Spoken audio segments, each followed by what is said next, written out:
A reading from the book of the prophet Jonah.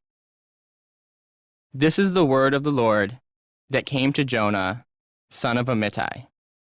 Set out for the great city of Nineveh, and preach against it. Their wickedness has come up before me.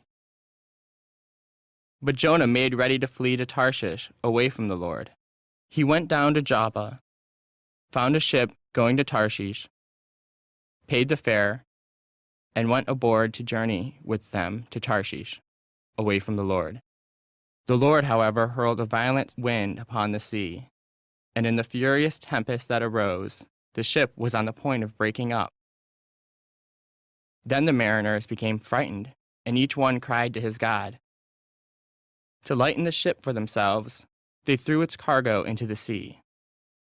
Meanwhile, Jonah had gone down into the hold of the ship, and lay there fast asleep. The captain came to him and said, "What are you doing asleep? Rise up, call upon your God. Perhaps God will be mindful of us, so that we may not perish." Then they said to one another, "Come, let us cast lots to find out on whose account we have met with this misfortune." So they cast lots, and thus singled out Jonah. "Tell us," they said, "what is your business? Where do you come from? What is your country, and to what people do you belong?"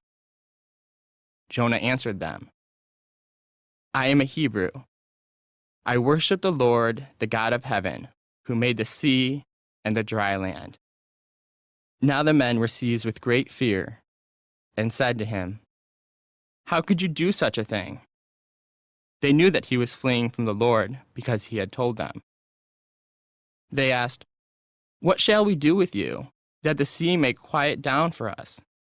For the sea was growing more and more turbulent.